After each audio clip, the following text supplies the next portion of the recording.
Hello everyone, welcome back, and you are watching Technical World.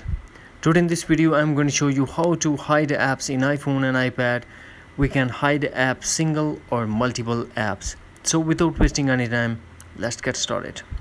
For example, I want to hide this IDMSS Plus. Simply tap and hold. Now take this app to the next page. Now tap on these dots and you can see on that page only one app. Just uncheck.